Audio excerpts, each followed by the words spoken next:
السلام علیکم ورحمۃ اللہ وبرکاتہ۔ رفقۂ محترم، آج ہم قرآنی آیات کی تحریف اور تکذیب کے بارے میں کچھ گفتگو کریں گے۔ جیسا کہ قرآن میں اللہ کا ارشاد ہے کہ یہ ہمارے آیات کی تحریف کرتے ہیں۔ تحریف کرنا یعنی آیت کو بدل دینا، اس کے مقصد کو فوت کر دینا۔ اللہ نے جو فرمایا اس مقصد کو فوت کر کے اس کو بدل کے کوئی دوسری بات پیش کر دینا، دیٹ از کالڈ تحریف۔ اور تکذیب یعنی جب تحریف ہوتی تو اس کے ساتھ میں تکذیب یعنی جھٹلانے کا بھی عمل ہو ہی جاتا، کہ جو اللہ کی بات ہوتی اس سے انسان ہٹ جاتا۔ جو بات اللہ نے قرآن میں ارشاد فرمایا تو اس سے جھٹل جاتا انسان، جھٹلا دیتا اس کو۔ کیوں جھٹلاتا؟ کیونکہ اس نے آیت کی تحریف کر دی۔ اب یہ عمل کیوں ہوتا ہے؟ تو سوال ہی پیدا نہیں ہوتا۔ شیطان ابلیس کا اللہ سے مکالمہ کہ اللہ تعالیٰ مجھے اجازت دے کہ میں تیرے بندوں کو جسم و روح کے جوڑ جب تو ملائیں گا اس کے پہلے تک کے بہکاؤں، جب جسم و روح کے جوڑ ملائے جائیں گے اس وقت تک کہ میں بہکاؤں۔ تو اللہ نے اس کو اجازت دے دیا۔ پھر کیسی اجازت مانگی اس نے؟ سیدھے راستے پہ رہ کے بہکاؤں گا۔ اب قرآن کیا ہے؟ صراط مستقیم، سیدھا راستہ ہے۔ تو اسی راستے پر بیٹھ کے شیطان بہکاتا ہے کہ آیات کی تحریف کرنے لگا دیتا، تکذیب کرنے لگا دیتا۔ آج ہم اس پر ہی گفتگو کریں گے کہ آیت کی تحریف خاص طور پہ کس طرح ہوتی ہے، کس طرح کی جاتی ہے۔ آیت کی تحریف کر کے ہمارے بنیادی عقائد خراب کر دیے جاتے ہیں، اور اس کے بعد میں پھر ایک بار بنیادی عقیدہ ہی ہمارا خراب ہو گیا تو بعد میں پھر بس بگاڑ کی صورتیں بنتے جاتی۔ پھر جیسا میں ہمیشہ میرے درس قرآن میں کہتا ہوں، میرے کئی دروس موجود ہیں، جیسا سورہ انعام آیت نمبر 35، اس میں اللہ نے صاف فرما دیا آیت نمبر 35 میں کہ آپ وسلم سے اللہ نے فرما دیا کہ ہم آپ کو کوئی معجزہ دینے والے نہیں ہیں، تم کو اگر معجزہ چاہیے تو آسمان پہ سیڑھی لگا لو یا پھر زمین میں سرنگ کھود لو اور لے آؤ ان کے لیے کوئی معجزہ۔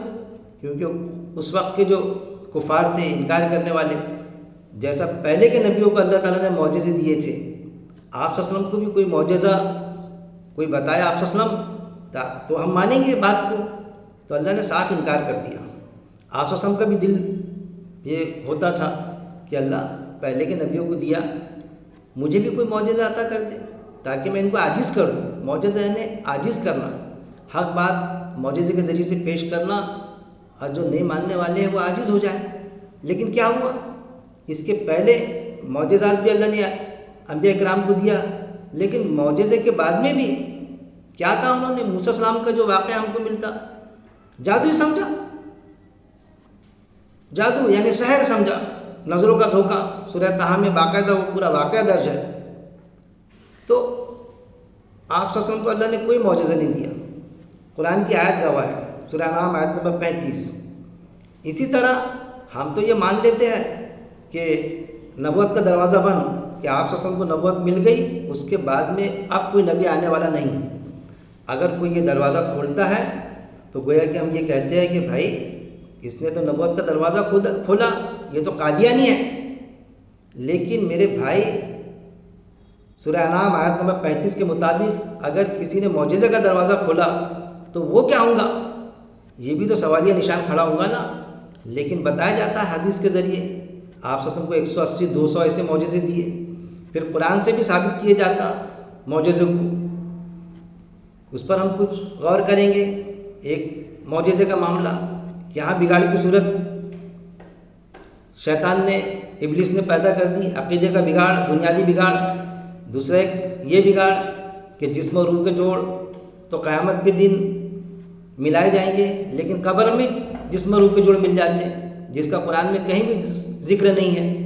قرآن میں تو 2-3 جگہ باقاعدہ یہ فرمایا گیا، 3-4 جگہ باقاعدہ کہ جسم اور روح کے جوڑ جب ملائے جائیں گے، شیطان ابلیس نے جب تک کہ مہلت مانگی بہکانے کی، ایک پہلا سو جب سب مر جائیں گے، قیامت کی ساتھ جو گھڑی رہے گی شروع ہوگا جو پروسیس، اچانک جو قیامت آئیں گی، وہاں پر بھی عقیدے کا بگاڑ کے قرآن میں کہتا ہے اللہ تعالیٰ قیامت اچانک آئیں گی، اور ہمارا یہ عقیدہ بنا ہوا ہے کہ عیسیٰ السلام آئیں گے، اس کے بعد میں 40 سال حکومت کریں گے، اس کے بعد میں قیامت آئیں گی۔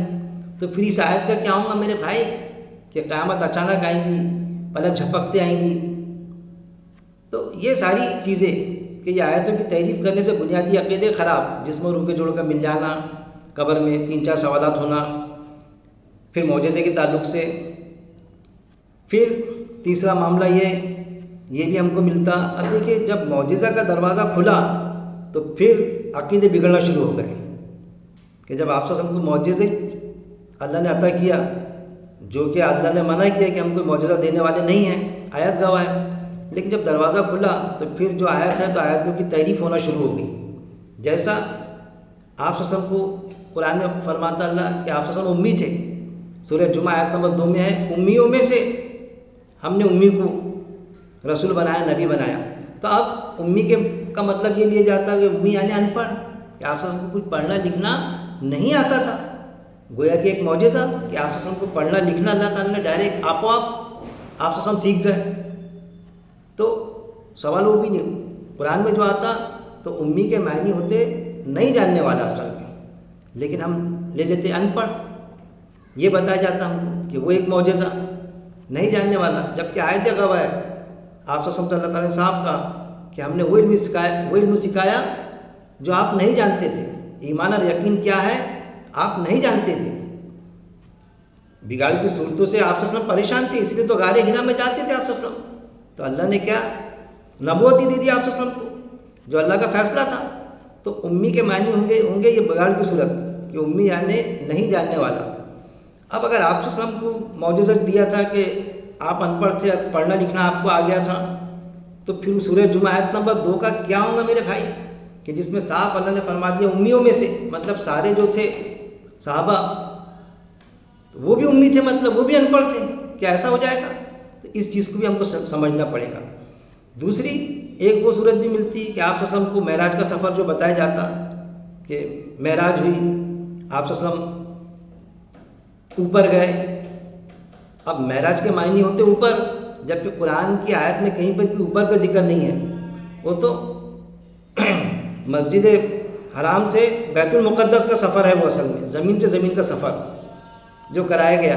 اب اس میں کچھ دو رائے ہیں، جیسا غامدی صاحب کہتے ہیں کہ وہ خواب کی شکل میں گئے تھے آپ صلی اللہ علیہ وسلم، اور زیادہ تر اکثریت اس پر راضی نہیں ہے ان کی بات پر ماننے کے لیے۔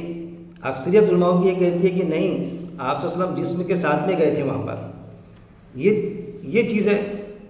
تو معراج لیکن اوپر گئے تھے اور وہاں آپ اللہ سے ملاقات ہوئی جو حدیثوں میں آتا، تو قرآن میں تو وہ ایسا کچھ ذکر نہیں ہے کہ آپ صلی اللہ علیہ وسلم اوپر گئے، اللہ سے ملاقات ہوئی، جنت دیکھی، دوزخ دیکھی، تو یہ حدیث میں آتا۔ کیوں کہ اگر ہم غور کریں قرآنی آیت پر تو قرآن میں تو یہ ہے کہ جب دوزخ بھڑکا دی جائیں گی، ابھی دوزخ بھڑکائی تھوڑی گئی میرے بھائی، جب جنت قریب کر دی جائیں گی، نہ ابھی کوئی جنت میں گیا نہ کوئی بھی دوزخ میں گیا۔ پھر قرآن کے حساب سے کہاں ہے؟ نیک روحیں علیین میں ہے اوپر، اب بد روحیں سجین میں ہے زمین کی تہہ میں۔ وہ بھی صاف ہے کہ نیکوکاروں کے لیے آسمان کے دروازے نہیں کھولے جائیں گے، نیکوکاروں کے یعنی بدکاروں کے لیے، بدکاروں کے لیے آسمان کے دروازے گنہگاروں کے لیے نہیں کھولے جائیں گے، ان کا ٹھکانہ کہاں ہے؟ سجین ہے زمین کی تہہ میں۔ اور نیکوکار جو ایمان والے ہیں ان کے لیے تو آسمان کے دروازے کھولے جائیں گے، مطلب اوپر کی وہ آیت بھی موجود ہے، ان کی روح اوپر جائیں گی علیین میں، جس کا ذکر ہے دوسری آیت میں بتا دیا گیا ہے۔ اب عیسیٰ السلام کو اٹھا لیا گیا، رافع آتا تو وہاں بھی گڑبڑ کر دی گئی کہ رافع آیا تو اس کا مطلب ہوتا اٹھا لیے، تو پھر ان آیتوں کا کیا ہوگا کہ ہر زیرو کو موت کا مزہ چکنا ہے۔ پھر رافع یعنی اٹھا لیا، اوپر اٹھا لیا اونچائی کی طرف، تو ہر ایمان والے کی روح اوپر ہی جاتی ہے نا، اور جسم یہاں پر رہتا ہے، تو وہاں ایک وفات کے معنی ہوتے پورا اٹھا لینا، جبکہ آیت میں باقاعدہ قرآن کی آیت میں یہ آیا ہے کہ وفات دے کر رافع کے ساتھ میں، کہ وفات کے ساتھ میں پورا اٹھا لیا۔ موت یعنی ایک سکرات کی شکل، جیسے نیند کو بھی موت کہا گیا ہے، موت یعنی ایک سکرات کی شکل ہوتی، اور اس شکل سے گزر کر ہی، اس تکلیف سے گزر کر ہی، موت کی تکلیف ہر کسی کو ہوتی جان نکلنے کی، تو اس تکلیف سے گزر کے اس کو پورا اٹھایا جاتا، وفات ہوتی اس کی، جس کی ایک شکل نیند بھی ہے کہ نیند کی حالت میں کوئی سوئے کا سوئے رہ جاتا، مطلب اس کی وفات ہو جاتی، کمپلیٹ ڈیتھ۔ اسی شکل میں اس کو، نیند کی شکل میں اس کو وہ نیند کی تکلیف ہونا اور اس کا چلے جانا۔ تو عیسیٰ السلام کے لیے بھی وفات کا لفظ استعمال ہوا، لیکن بتایا جاتا ہے اب شیطان نے ایسا ہم کو یہ کیا کہ جیسا یہود و نصارہ کا جو عقیدہ ہے جیزس کم سون، تو ہمارا بھی عقیدہ بنایا شیطان ابلیس نے کہ عیسیٰ السلام واپس آئیں گے، اس کے بعد ہی قیامت آئیں گی، تو پھر تو ڈرنے کا سوال ہی پیدا نہیں ہوتا ابھی قیامت سے، جبکہ قرآن میں اللہ نے صاف فرما دیا قیامت اچانک آئیں گی، پلک جھپکتے آئیں گی، آیت موجود ہے۔ تو پھر میں تو ڈروں گا نہیں نا بھائی، ابھی عیسیٰ السلام آئیں کیا، آج جمعے کا دن ہے کیا، محرم کی 10 تاریخ ہے کیا، یہ سوچے گا نا کوئی اگر 10 تاریخ نہیں رہی تو، بس 10 تاریخ کو ڈرنا، عیسیٰ السلام آئے اس کے بعد میں ڈرنا شروع کریں گے، اجتماعی جو موت ہوں گی، قیامت کا دن جو آئے گا۔ تو یہ ہے عقیدے کے، جب بنیادی عقیدہ بگڑتا تو پھر طرح طرح کی چیزیں گھر کر جاتی، یہاں تک کہ آیتوں کی تعریف ہو جاتی۔ معجزے کو ثابت کرنے کے لیے کہ آپ صلی اللہ علیہ وسلم کو اللہ نے معجزہ دیا تھا، مطلب سورہ انعام آیت نمبر 35 کو نظر انداز کرنے کے لیے سورہ قمر کی آیت بتائی جاتی ہے، غالباً آیت نمبر 2 جو ہے 1 سے 2 3 تک کے، کہ اس میں چاند پھٹ گیا، چاند کے ٹکڑے کر دیا آپ صلی اللہ علیہ وسلم نے، جو حدیث ہے اس میں بتایا جاتا ہے کہ دیکھیے چاند کے ٹکڑے کی دن آپ صلی اللہ علیہ وسلم نے، تو قیامت کی نشانی میں سے ایک نشانی ہے۔ ارے ایسا نہیں میرے بھائی، اس میں جو اس پر بھی میرے درس قرآن موجود ہے، سن لینا آپ نے۔ اور مولانا مودودی علیہ رحمٰن نے صاف فرما دیا کہ بھلے ہی اس فقرے کا مطلب یہ ہے کہ اگر ایسا ہوگا، اگر ایسا، لیکن آیات کا سیاق و سباق یہ بتاتا تو پھر باقاعدہ ادھر لے کے چلے گا کہ یہ معجزہ ہے، معجزے کی طرف۔ ارے جس کا دروازہ بند ہے ادھر لے جانے کی ضرورت ہی نہیں، جو پریزنٹ ہوں گے، اب قیامت سب تھوڑی دیکھیں گے، آپ صلی اللہ علیہ وسلم چلے گئے دنیا سے، باقی صحابہ چلے گئے، جتنے بھی ابھی تک کے جو امتیں دنیا سے چلے گئی تو ان کو تھوڑی قیامت کا دن دکھیں گا، جبکہ ان کو ڈرایا گیا تھا اچانک والے دن میں۔ ہم جو موجود ہے ہمارے وقت میں اگر اچانک ابھی قیامت آ گئی تو ہم کو دیکھنے کو ملے گا، لیکن اگر نہیں آئی تو ہمارا ایمان کیسا ہے، جیسا ہم نے آنکھوں سے دیکھا ایسا ایمان ہے کہ قیامت بالکل برحق آئیں گی، اچانک آئیں گی، پلک جھپکتے آئیں گی، یاجوج ماجوج آئیں گے، پھر قیامت آئیں گی، کانا دجال آئیں گا، پھر آئیں گی۔ یہ جو ہے تو یہ قیامت کی نشانیوں میں سے نہیں ہے، یہ ڈرایا گیا باقاعدہ، عیسیٰ السلام آئیں گے پھر آئیں گی۔ تو یہ عقائد کے بگاڑ کو رکھتے ہوئے ہمارا تو عقیدہ ہونا چاہیے قیامت اچانک آئیں گی، لیکن بگاڑ کی صورتیں بتا دی گئی۔ تو چاند کے بارے میں بتا دیا گیا کہ وہ آیت کچھ کہتی تھی، وہ قیامت کا ذکر ہے کہ چاند پھٹ گیا تو اس وقت میں کیا سمجھیں گے، جادوئی سمجھیں گے اس کو، کیوں کہ پہلا سور ہوگا نا، وہ پہلا سور رہے گا، جو سب مریں گے تو اس کے پہلے تک کے تو شیطان بہکائے گا، کیونکہ اللہ سے پرمیشن لیا اس نے، جسم و روح کے جوڑ جب تو ملائیں گا اللہ تعالیٰ اس وقت تک کے مہلت دے، تو پہلے سور میں تھوڑی جوڑ ملیں گے، پہلے سور کے پہلے تو بہکائے گا شیطان۔ اور آیت گواہ باقاعدہ کیا سمجھیں گے، وہ سورہ قمر کی آیت ادھر ڈائریکشن دیتی، ادھر دشا دیتی، اس کو جادو سمجھیں گے۔ ایمان والے کہیں گے کہ ارے بھائی قیامت آ گئی نا، یہ قیامت ہے، نہیں بھائی یہ جادو ہے، نظروں کا دھوکہ ہے۔ جادو اس کو بھی میں نے سمجھایا اپنے درس میں کہ جادو کے معنی یہ ہوتے ہیں نظروں کا دھوکہ، ہیپنوٹائز ہو جانا، جو ایکچوئل چیز ہے وہ نہیں دکھنا، اس کے علاوہ کچھ دکھ جانا، تو وہ نظروں کا دھوکہ ہی سمجھیں گے اس کو۔ ایمان والے مانیں گے کیونکہ ان کا عقیدہ تھا۔ پھر جن کا ایمان قرآن پر نہیں تھا وہ تو اپنے سائنس کے حساب سے سوچیں گے کہ بھائی یہ سمندر میں آگ لگ گئی تو بھائی آکسیجن، پانی کیا ہوتا، آکسیجن ہائیڈروجن کا مرکب ہے، تو آکسیجن جلنے میں مدد کرتی، ہائیڈروجن خود جلتی، تو ہائیڈروجن آکسیجن الگ نکل گئی، اس لیے ہم کو پانی سمندر الگ نکل گئی، اس کا تجزیہ ہو گیا تو بھڑکنے والی ہو، آکسیجن مدد کر رہی جلنے میں اور ہائیڈروجن جل رہی ہے، اس طرح سے کہیں گے۔ پھر ایمان والے بھی رہیں گے کہ جن کو ہم سمجھتے تھے باقاعدہ، جیسا سوچیے آپ کہ آج بھی ایمان والے ہیں تو وہ بھی یقین نہیں کریں گے، کیوں؟ چاند پھٹنے کے باوجود بھی جیسا سورہ قمر میں. اس لیے یقین نہیں کریں گے کہ ارے بھائی یہ ہمارے نظروں کا دھوکہ ہے. برابر بول رہے وہ رمیش جی، برابر بول رہے سریش جی، برابر بول رہے وہ گجنن جی. کیسا؟ ہاں نظروں کا دھوکہ ہے نا بھائی ہمارا. ارے بھائی آپ کا ایمان ہے نا. ارے عیسیٰ السلام آئے گی، ابھی عیسیٰ السلام آئیں گے، 40 سال حکومت کریں گے، اس کے بعد میں قیامت آئیں گی. یہ قیامت تھوڑی ہے. کہیں نہ کہیں ہم سے نظروں کا دھوکہ ہو رہا ہے. تو وہ بھی یقین کرنے تیار نہیں رہیں گے، کیونکہ عقائد کے بگاڑ موجود ہیں. عیسیٰ السلام کا آنے کا بھلے ہی قرآن میں کہیں تذکرہ نہیں ہے آنے کا، لیکن حدیث میں ہے جس پر ہمارے عقیدے جامع طور پہ بنا لیے ہم نے. تو آیتوں کی جب تعریف ہوتی، جب بنیادی عقیدے ہمارے خراب کر دیے جاتے، تو پھر جو ہے سارے راستے کھل جاتے خراب ہونے کے. تو پھر چاند کے ٹکڑے جو روزہ قیامت کو ہوں گے تو اس کو بھی معجزے جوڑ دیتے. پھر جب کہ آپ صلی اللہ علیہ وسلم نے صاف فرما دیا کہ میں بھی ایک انسان ہوں، میں بھی بشر ہوں، مجھ میں تم میں صرف اتنا فرق ہے کہ مجھ پر آیت نازل ہوتی اور تم پر آیت نازل ہو نہیں سکتی، کیونکہ اب میرے بعد میں نبوت کا دروازہ ہی بند ہے، اب کوئی نبی آنے والا ہی نہیں ہے. صاف فرما دیا کہ آیت کا نزول آپ صلی اللہ علیہ وسلم پر ہوتا تھا، بس یہ فرق ہے. تو پھر ایک طرف تو یہ بتایا جاتا معجزے کے تعلق سے کہ آپ صلی اللہ علیہ وسلم کو بشری تقاضے سے 180-200 ایسے موجزے کے آپ کو قصے کہانیاں ملیں گی آپ صلی اللہ علیہ وسلم کے تعلق سے حدیثوں کو لے کر، کہ یہ محسوس ہوتا گویا آپ صلی اللہ علیہ وسلم جیسا بشر ہے ہی نہیں. جبکہ قرآن یہ کہتا آپ صلی اللہ علیہ وسلم خود قرآن کی آیت گواہ ہے کہ آپ صلی اللہ علیہ وسلم بشر تھے، آیت نازل ہوتی تھی آپ صلی اللہ علیہ وسلم پر. صرف یہ فرق ہے. اب پھر ایک نبی اور آخری نبی کیا رتبہ رہے گا؟ وہ نبی کا سوال ہی بدل نہیں تھا. سرکار کے رتبے کو تو کوئی پہنچ ہی نہیں سکتا. یہ معاملہ ہے. پھر ہم کو قرآن میں یہ بھی بتا دیا گیا کہ ہم نبیوں میں سورہ نساء میں ہے باقاعدہ ہم نبیوں میں فرق نہیں سمجھتے. نبیوں میں فرق کرنے کی بھی ہم کو اجازت نہیں ہے، باوجود اس کے کہ سورہ بنی اسرائیل میں اللہ نے صاف فرما دیا کہ ہم نے بعض نبیوں کو بعض پر فضیلت دی، لیکن سب نے اللہ کا ایک ہی میسیج لائے. پھر جادو کو سمجھانے کے لیے اب یہاں پر آپ صلی اللہ علیہ وسلم کو بشری تقاضا ثابت کرنے کی کوشش کرتے کہ بھئی جادو ہے، سحر ہے. تو سحر اور جادو کو سمجھانے کے لیے یہ بتایا جاتا ہم کو کہ آپ صلی اللہ علیہ وسلم پر جادو ہو گیا تھا، سحر ہو گیا تھا، 6 مہینے اثر رہا. جبکہ قرآن کی آیت گواہ ہے کہ یہ تو کافر کہتے تھے، منکر کہتے تھے کہ یہ شخص ایسا ہے کہ جس پر جادو ہو گیا آپ صلی اللہ علیہ وسلم کے لیے، کہ سحر زدہ ہے، جادو کا شکار ہے. تو اللہ نے ان کی بات کو کنڈم کیا کہ یہ کیا کہتے ہیں ہمارے نبی کو کہ سحر زدہ ہے. تو نبی اور اس پر سحر ہو جائے، جادو ہو جائے، تو پھر اس کو ثابت کرنے کے لیے کہ ہاں جادو کو ثابت کرنے کے لیے یہ بتایا جاتا ہے کہ آپ صلی اللہ علیہ وسلم پر جادو ہو گیا تھا. پھر اس آیت کا کیا ہوگا کہ آپ صلی اللہ علیہ وسلم پر جادو نہیں ہوا تھا.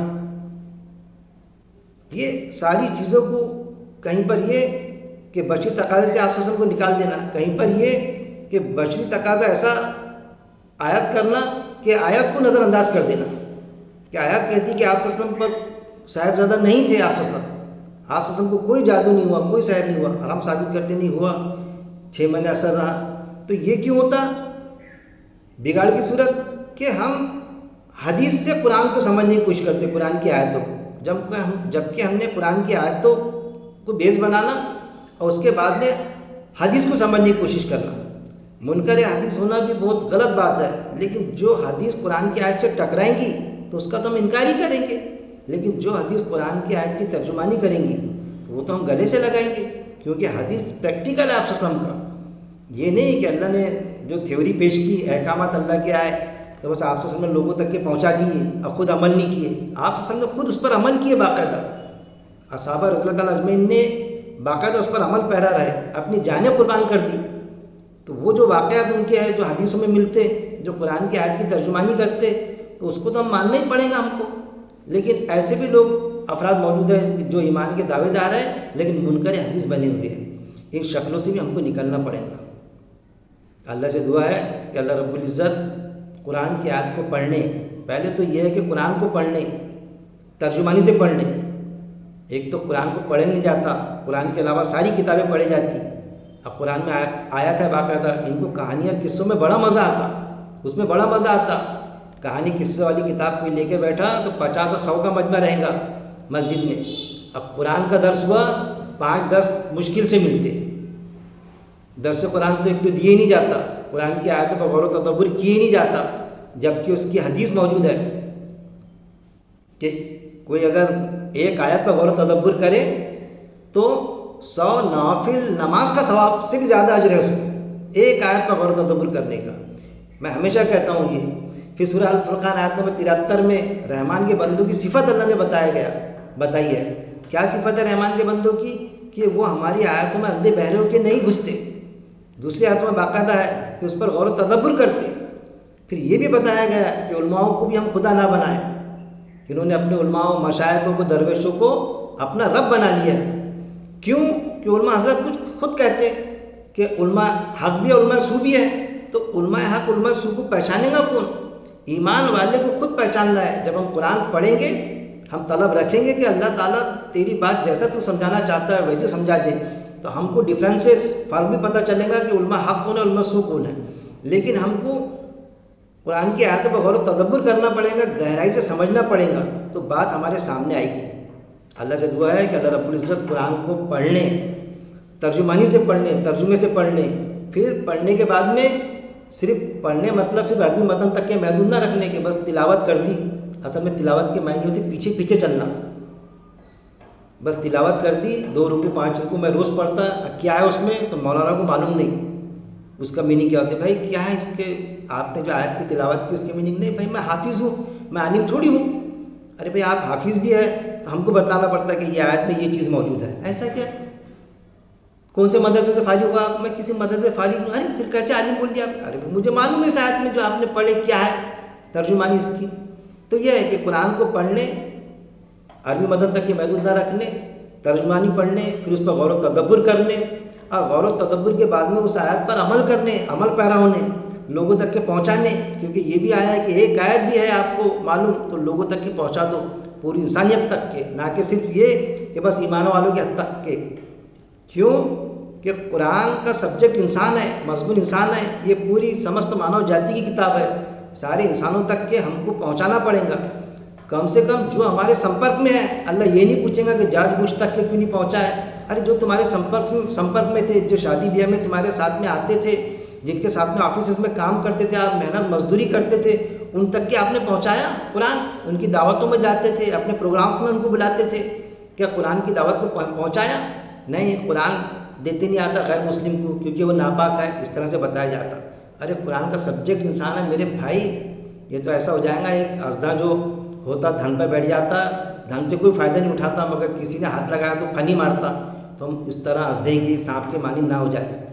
قرآن کے لیے بتایا جاتا ہے وضو شرط ہے، قرآن کے لیے وضو شرط نہیں ہے۔ سورہ المائدہ آیت نمبر 6 میں صاف فرما دیا اللہ نے، نماز کے لیے وضو شرط ہے، قرآن کے لیے صرف پاکی شرط ہے، اس لیے غیر مسلم کو ہم دیں